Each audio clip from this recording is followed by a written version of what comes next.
நான் கம்ப்ளைண்ட் கொடுத்துருக்கேன், ப்ராப்பராக விசாரிக்கல,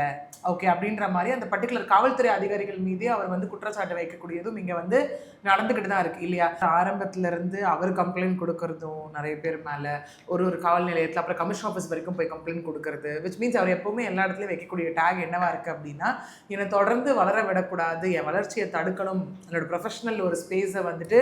காலி பண்ணணும் அப்படிங்கிற ஒரு ரீசனில் தான் எல்லாரும் பண்ணுறாங்க அப்படின்னு சொல்லி அவர் பல்வேறு இடத்துல வந்து கம்ப்ளைண்ட்ஸ் வைக்கக்கூடியதை நம்மளால் பார்க்க முடிஞ்சுது. அதையும் தாண்டி ஒரு படி மேலே போய் அது எப்படி இருக்குது அப்படின்னா, நான் கம்ப்ளைண்ட் கொடுத்துருக்கேன், ப்ராப்பராக விசாரிக்கல,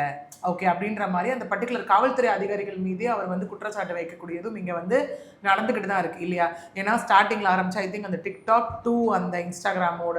ஒரு ஒரு கனெக்டில் வந்துட்டு வந்து ஒரு பர்சன் தான். ஏன்னா அவர் பேஸாக அவர் அட்ரஸ் பண்ணிக்கிறது that is and like physiotherapist, நான் ஒரு டாக்டர் அப்படிங்கிறதா இருக்கட்டும், இல்லை அவர் அந்த ஃபேமஸ் ஆனது வந்து அந்த கஜினி மூவியில் சூர்யா அந்த வாட்டர்மெலன் வச்சு பண்ணதை இவர் திரும்ப பண்ணி ரீக்ரியேட் பண்ணி கொண்டு வந்த விஷயமா இருக்கட்டும், திரும்ப திரும்ப அவர் கொண்டு வரது அதுதான். அதுக்கப்புறம் இந்த பிக் பாஸ் 9 இருக்கட்டும், ரியாலிட்டி ஷோஸாக இருக்கட்டும், அதனை தொடர்ந்து வரக்கூடிய இந்த யூடியூப் சேனல்ஸோட இன்டர்வியூஸாக இருக்கட்டும், இப்படி தொடர்ந்து